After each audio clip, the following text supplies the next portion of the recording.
Midweek chat, y'all. What's happening? Welcome to Straight Up Tennessee today. Listen, the Vols, they cooked in the transfer portal. I can't wait. I said transfer. The The transfer. transfer portal. I sound real black right now. The transfer portal. Look, man, that's how excited I am, bro. Like I just can't believe what went down on honestly, I guess on Monday, man. Dante Thornton, Omar, Norman-Lott, John Campbell, all three guys that we thought we got, they got. And it's exciting, man. We're gonna dive all into that.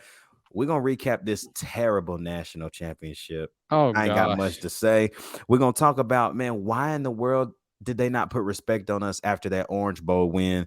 We're gonna talk about this way too early, top 25, and then, man, whenever because of the time we're recording this junk, Tennessee had a game last night. We don't know, but we're gonna put our final score predictions on this thing.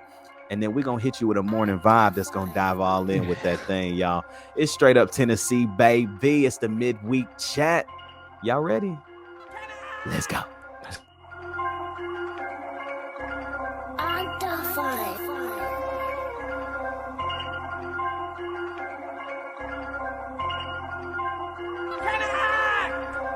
To Northander, sets the race onto the field. The Marlins will be boring the giant sea that stretches from that north end ground on a cold day, becoming Lando as the big orange sets the race on the field. Watkins Field, ladies and gentlemen, and wherever you are.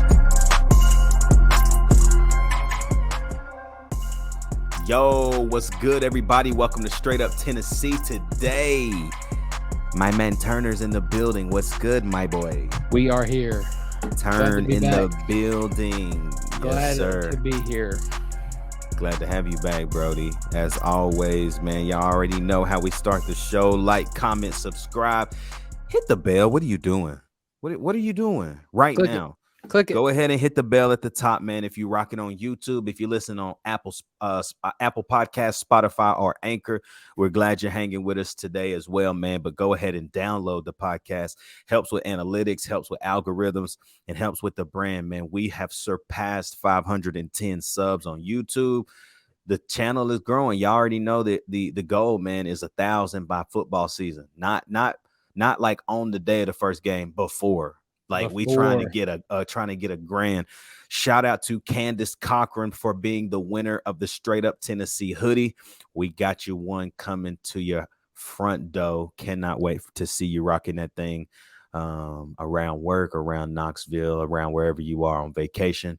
We thank you for rocking and loving and supporting the Straight Up Tennessee podcast. Turner, what's good, dog? How's your week been so far, Brody? Man, I'm just working. That's about it. It's good, though. Hey, great news. Tennessee football. The final AP poll came out, whatever. And then the way too early top 25 poll. Also, whatever. We're going to cook that later on. Whatever. Let me ask you this, bro. What do you think about that game on Monday night? I think it was an absolute embarrassment. It's what it was. And it just goes to show you that you can't, I mean, we say it all the time, you cannot, it's SEC is all I got to say. You can't compare to the SEC. Nah, man. I mean, Georgia won 65-7 in the Natty. Like, not just a game, the Natty. I can't remember who said something, but somebody, I don't know what it was, but somebody said, it might have been you told me this. No, I heard it on a podcast. I don't know who's or what. Oh, it was on Talking Vols. That's what it was. Sorry. Okay. He was like, I think it was Talking Vols. Somebody said it, but they were like, man, Georgia treated TCU like a non-conference regular season game. That's exactly what it was. You know, I mean, dog walked them literally. And listen, I respect Georgia so much. I really do. But I will never understand grown men barking. Like, could you just imagine me walking up to you going, ruff, ruff, ruff, ruff? Like, what kind of stuff is that, bro? Like, that's weird. Oh, bro, I'm with you. I'm with you. That's weird. Like I'm cool with go dogs, or I'm cool with that. Yeah, yeah, yeah. Go Vols. Yeah, Yeah. We ain't barking at you though. yeah. Like we ain't howling at you like Smokey. Oh, like we. Oh, yeah. That's Oh, weird, bro. You gotta admit that's some weird stuff, bro. oh man. But congrats to Georgia. The last four natties. I don't know if you know this, Turner. 2019, 2020, 21, and 22, all by the SEC W's. LSU, Alabama, Georgia, Georgia. I heard a stat. It was on Talking Balls this morning. Man, it was a good one. I wish I could remember it. It was like uh four SEC teams in like bowl games. Like we played the ACC championship, Dub and we played. There was three others that played conference championships. SEC went 4-0 against against conference champions.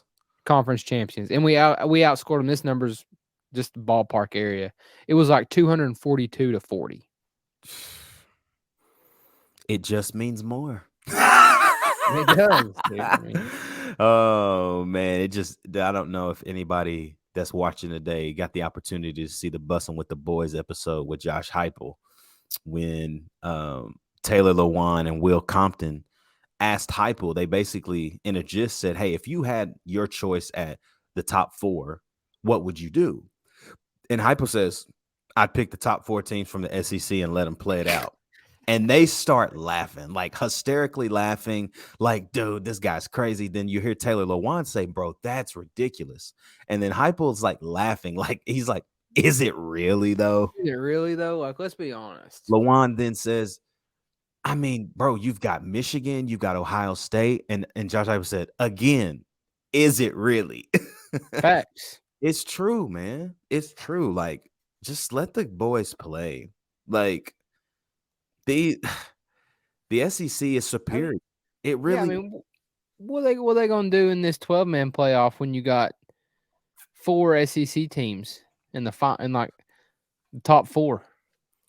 what if? Seriously, what if the final four are I mean, there's a high chance that that's going to happen every year. There's a high chance that there's going to be at least three. At least three. I mean, look at this year. If you had a 12-man playoff, Georgia's there.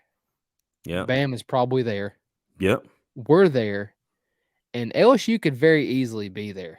Because of where they would have matched up in the bracket, LSU Yeah. did have a shot. Now, I think where they were in the bracket this year, they would have had to play us or Ohio State. Yeah. And I don't know how that fares, but again, it's still another SEC team in the mix. You know what I'm saying? So, but man, I'm done talking about Georgia. They have my respect. I hate it. I'm not happy about it, but man, let's talk about this, man. What'd you say? I am glad Stetson Bennett is gone. Praise the Lord. Grown And I'm granddad. not hating on playing Stetson football. Bennett. I am. He balled out last night. He balled out Monday night. Whatever. He did his thing, but I am so ready for him to leave. I'm hating. I'm Papal. Granddaddy need to go sit down. Go get drafted in the 5th, 6th, 7th round and just sit and make your bread, bro. Make your bread and chill. Chill. Facts. Yep. Oh man. Look, man. Huge week for Tennessee football specifically, man. Dante Thornton, Omar Norman-Lott, and John Campbell, all three of them commit to the University of Tennessee. Dante Thornton, a 6'5", 200-pound wide receiver from Oregon, transfers on Monday, announces at 1 o'clock. Omar Norman-Lott, massive defensive tackle, is going to play immediately. Trust me. And then John Campbell, a 3-year starter at Miami on the offensive line. He's like, man, let me go play with my boy Joe. Because if y'all don't remember, John Campbell is actually from Orlando, Florida. Joe Milton is from Pahokee, Florida, which is about 2 hours away from each other. So they have a lot of chemistry. They know a lot about each other. I don't care what you say, man. They have made college football one of those things that, hey, if you cool with somebody, they can players can now really recruit you to their school. Facts. I'm just going to tell y'all something right now. That's 3 4 stars in the portal. and all three of them are going to play next year. But Absolutely. the one that I'm most intrigued about, man, I talked about this Monday, bro. Dante Thornton Jr. is a complete game changer for that offense, bro. I think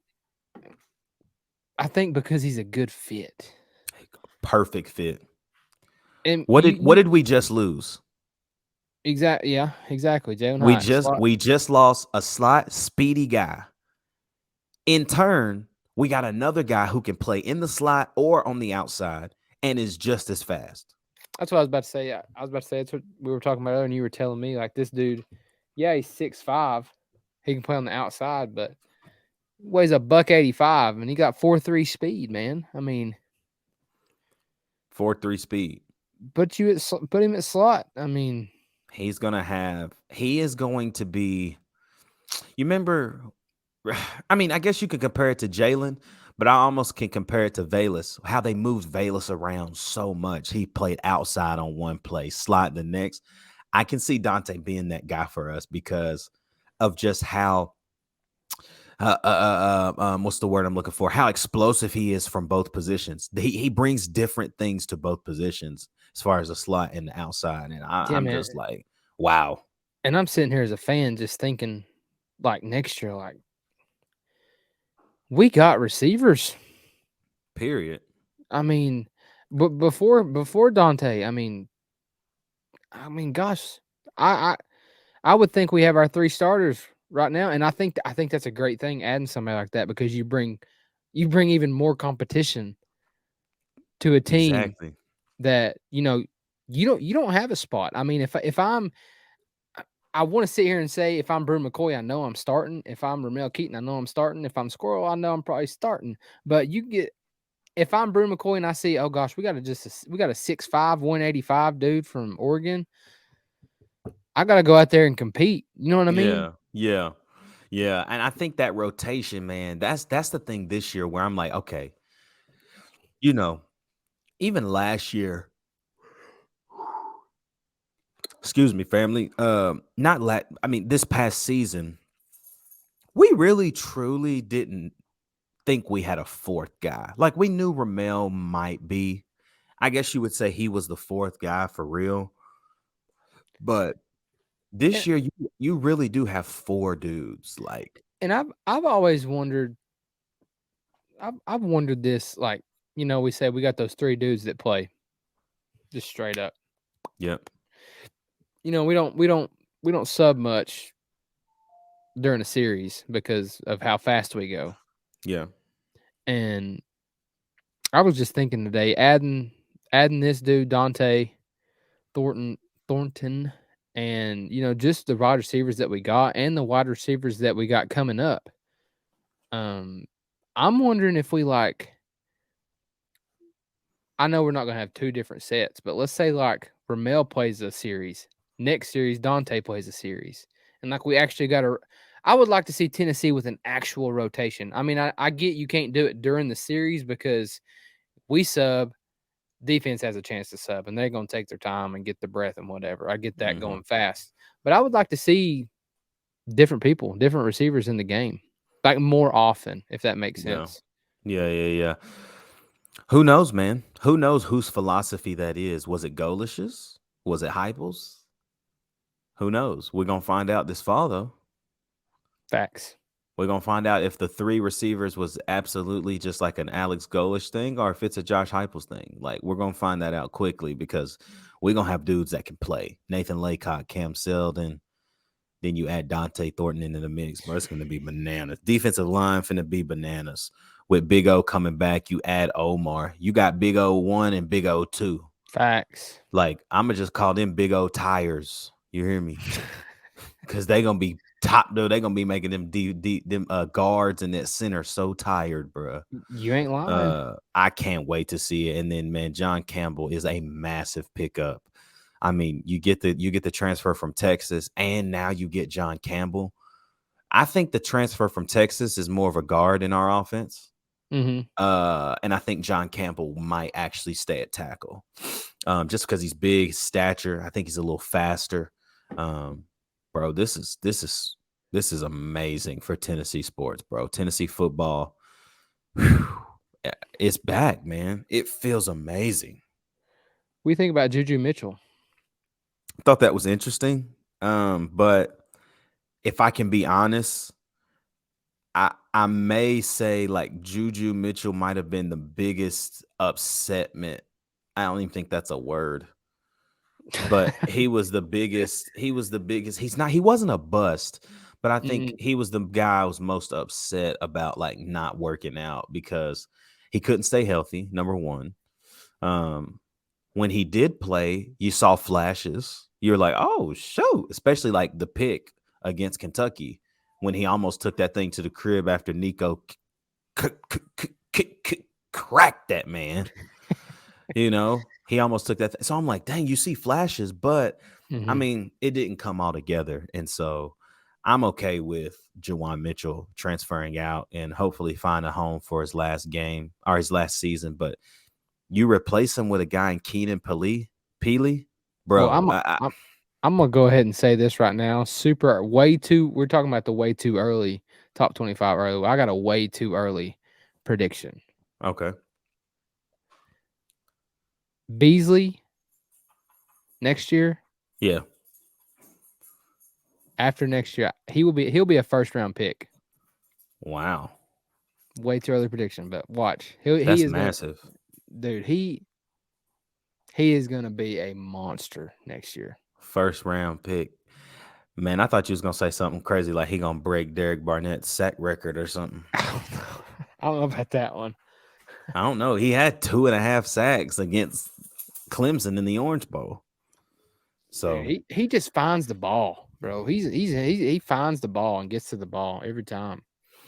I think you got to put about 8 to 10 more on him for him to be a first rounder, in my opinion. I can see that. But I do see it happening. I do see that being something that can happen, bro. But y'all, man, perfect time in the show to hit that like button, comment if you're on YouTube. Same thing, man. If you're on Apple Podcasts, Spotify, or Anchor, man, we're thankful and glad that you're listening today. We got to give a huge shout out to our sponsor in Tennessee Sporting Goods. We got a lot of other things cooking right now with them, along with some other sponsors, man. Shout out to everybody who is wanting to be a part of this podcast. But Tennessee Sporting Goods, man, they're located at 4817 North Broadway in Knoxville, Tennessee. They do all things from sports letterman's jackets to T-shirts to hats to hoodies, sports accessories, you name it, they probably can do it for you. Go give them a call at 865-688-5454 or just stop by the shop, ask for Taylor, ask for Melody, ask for Jared. You ask for them, man, they'll get you set up. You go to check out, ask about Straight Up Tennessee, man. Straight you up. might get a little discount or, whatever. They might cook up something nice for you. But we appreciate everything they're doing for us here at the Straight Up Tennessee podcast. And as we continue to grow and expand, man, there's a lot of other things coming down the pipe as well. We thank you guys over at Tennessee Sporting Goods for all you're doing to support us, man. So turn, man. Tennessee, they don't put no respect on them on the Vols after that beatdown of Clemson on the last AP poll of the year. I don't know if you got the opportunity to just look at the AP, not the way too early, because Lord, I'm gonna have some things to say about that. But on the final AP, I just don't understand how Bama is ahead of us. I think just the way they beat Kansas State. When you actually think about it, they beat the brakes off of Kansas State. But at the same time, it's hard for me, you beat them, right? If you're a Tennessee Vol, you're looking at that like, so we get no respect for beating them. And just because they won their bowl game and we won our bowl game, they get to stay ahead. Like, the head-to-head matchup, we won, man. Like, it just doesn't make sense. Yeah, and I might have put. I mean, I get it; they're in the national championship, whatever. But I might have bumped Ohio State up to 2 and TCU to 3. Yeah, I didn't understand that. So if you guys didn't get the opportunity to see, the top 10 really for the last AP poll was Georgia at 1, TCU Michigan, Ohio State, Alabama, Tennessee, Penn State, Washington, Tulane, and Utah. Um, it's just pitiful in my opinion. I don't. Whoever is in the Associated Press, whoever is over that, I'm just not sure how that makes sense. You know what I'm saying? Like in my mind, it Nothing. just doesn't click. Did anything change? Yeah. LSU dropped to 16. Yeah. Kansas State dropped to 14. Clemson dropped to 13. Man. USC dropped to 12. So there was a lot of movement, but Just not in that top area. The top, right. like top 7, top 6 area. Yeah, and South Carolina stayed in the top 25, bro, at 23 after losing to Notre Dame. So, I don't know, bro. I don't understand why it just doesn't add up to me. The respect level on Tennessee is still not there, and I'm seeing a lot of talk like, Tennessee had one good year, and everybody think they should be blah blah and this, and I'm like, yes, that was one great year in the last 20, but I always say like all giants must fall, and Tennessee is the new is has the opportunity. Let me say it that way. Tennessee has the opportunity to be that new giant that people are trying to slay because I don't think we got worse, bro. I don't either. We got so many more dudes. I mean, I know we lost great players, but we got great players filling the great players that we lost. I'm just telling y'all, and I've said this since the existence of this show. We are still one more year away from not having Josh Heupel or from still having Jeremy Pruitt, guys. One more year. Possibly two. But this year is basically you're going to see all Josh Heupel dudes, basically. Think about it that way. That entire offense, you basically finna see Josh Heupel dudes. Think about that for a second. I mean, man, we lose one lineman on the offensive line. Carvin, yep, and Darnell Wright. And Darnell. But you just you see what I'm saying? You added dudes. You see, he was huge, man. He's like what is he, 6'5", 320? Is that what you said? And then you can't forget about Larry Johnson, the third. No neck Bulldog Johnson. No neck. So I'm just saying, bro, like we didn't get worse. That is facts. We didn't get worse. If anything, in my opinion, this may be too early to say this, but I feel like we got better. Yeah, and I think we seen late in the year why we didn't. One thing I learned from the Hendon Hooker injury, because all year I'm like, why have we not had QB design runs? Mm-hmm. And that's why. I'm not saying that they knew he was going to tear his ACL. He's just so reckless when he runs. Yeah. He runs really hard. He does. He just runs hard, and he cuts so hard. I mean, but you said it. Joe knows how to get tackled. Yes. Yep. A lot of people say that he's scared to get tackled. No. It's that he runs so laterally, and when he's about to make contact with a defender, he gets as low as they do because he is not getting his knees taken out. Right. I don't know. I'm anxious and excited to see what the offense looks like next year. I think it'll be complete. Everybody says it's not going to be different, but I think it'll be a completely different offense. Oh yeah, I think it'll look different. And I think it'll look different in a way of where we would run the ball, where we ran the ball a little more than we did last year. We ran the ball more than we passed. I feel like it's going to be a little more even this year. The passing attack is just going to be, and I think that you're going to see a lot more quarterback like roll, not even like powers necessarily, but like the play we saw where we ran a quarterback power in 2021, but the first time we faked the power against South Carolina and hit Javante Payton deep. Like, I think you're Yeah. going to see a little bit more of those inversions of plays because they're going to have to respect Joe in the run game. Yes. And you know what I want to see? I want to see running backs in the passing game. Swing passes, screens, whatever. I love a wide receiver or not a wide. I love a HB screen, bro. Hey, the last time we ran one, Tyon Evans scored. I'll never forget it against Florida. I was like, "Oh my gosh, we just ran a halfback screen and scored!" Wow, Tyon used to be that dude. Tyon was nice, bro. Tyon was nice. You saw Jimmy Holiday is going to EKU or Western Kentucky, one of the two. I think He'll it's blow it Western up. Kentucky. He'll kill it Oh, there. he'll go kill. I mean, I'm excited to see where Walker Merrill ends up. I'm telling Yeah. you, bro, like Wake Forest or not even maybe Notre Dame or something. I don't know. Who knows? Um, man, the way too early, bro. If y'all haven't seen the way too early top 25 that ESPN released on Tuesday, save yourself some pain. Save yourself some pain. Because that might be the worst thing I have ever laid my eyes on, Brody. I'm not even lying to you. Like, looking at what they did in that top 10. Let me just read it to you guys first. The Way Too Early Top 25 by ESPN rolled out on a Tuesday.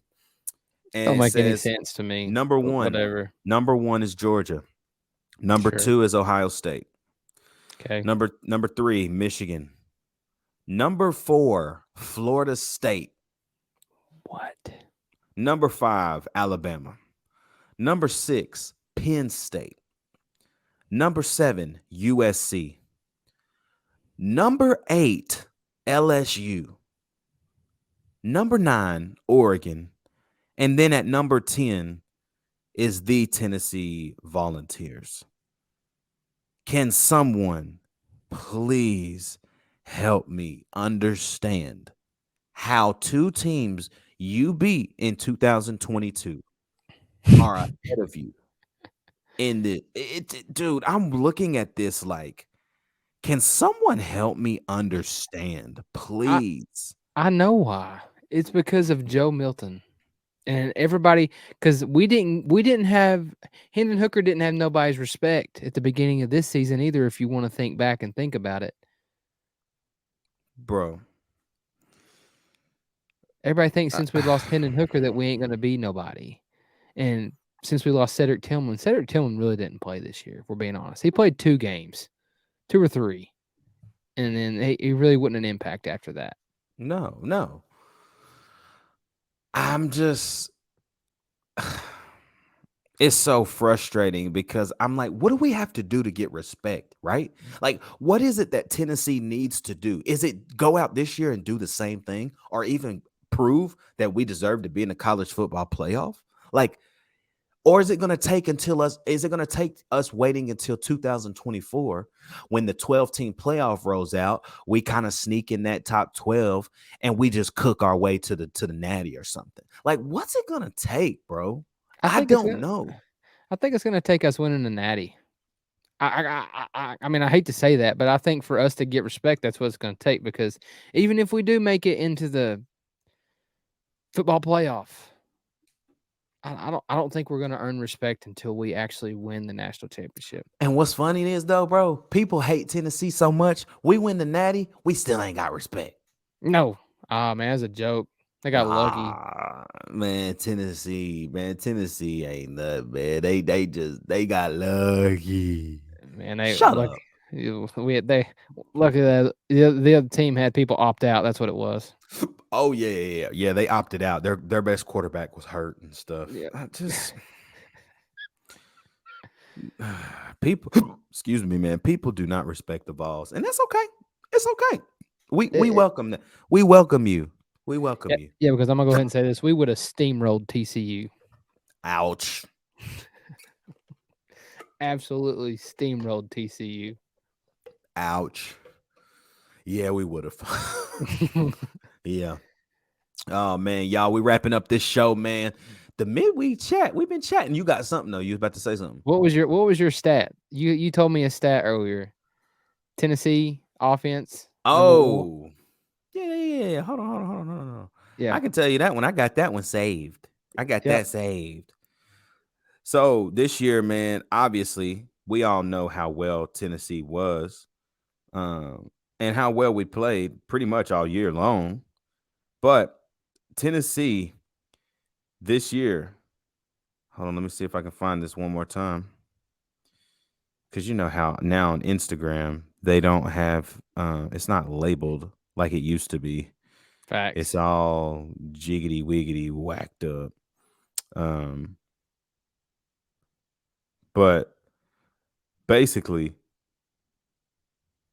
it was talking about how many what Tennessee has done in 3 different categories, right? So it broke it down in the way of, it said Tennessee finished first in Tennessee finished number 1 in scoring offense with 46.1 points a game. Total offense with 525.5 yards a game, and number 1 in passing efficiency at 181.39. It is the first time in program history that they finished first in all 3 categories. We want to talk about passing. Number 1 in passing efficiency, and our quarterback is not even in the Heisman. Whatever, but we want to put Stetson Bennett did his thing last night. Don't get me wrong, but we want to put Max Duggan or Duggar or whatever it is throwing 3 picks in the natty. Let us pray. Dude, it was terrible, man. But I mean, the Heisman's a big thing. I mean, if you're in the Heisman, I don't know. Maybe I'm different. All the Heisman is right now, anyway, is a popularity contest. It is. If you're the best, if you're one of the best 4 players, you got to be there. And Hendon was, and it's just disrespectful, honestly. So, y'all, again, man, just because of the time we're shooting this, man, Tennessee basketball had a game last night. We don't know the final score because we shooting it right before. But, man, we're going to have a morning vibe to kind of cap off that. Reminder, Sale is going to be on the show Thursday morning, but also Lance Asher, Kentucky Wildcats. He's gonna be on the show on Friday morning for Chop It Up Friday as Tennessee faces off against Kentucky, baby.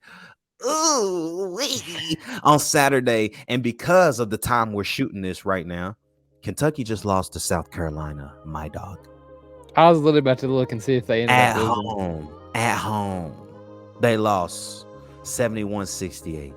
Something is going wrong, man. Dude was having the game of his life, though. Michi Johnson was cooking. He was cooking, wasn't he? He couldn't miss, bro. Man, y'all, listen. We'll be back, man, on Thursday morning for the morning vibe. But don't forget, Chop It Up Friday right around the corner. Today has been the midweek chat, man. We hope you enjoyed it. We hope you vibing out with us, rocking with us. Turn, you got anything else, man, before we wrap up the midi? Good, dog. Hey, y'all. It's straight up Tennessee, baby. It's been the midweek chat. We'll see you back Thursday morning for the morning vibe. And then we'll see you back on Friday for Chop It Up Friday with Lance Asher. Huge fan of the Kentucky Wildcats. Can't wait to dive in on all things Tennessee, Kentucky. We're gonna on them cats. Go Vols. It's straight up Tennessee, baby.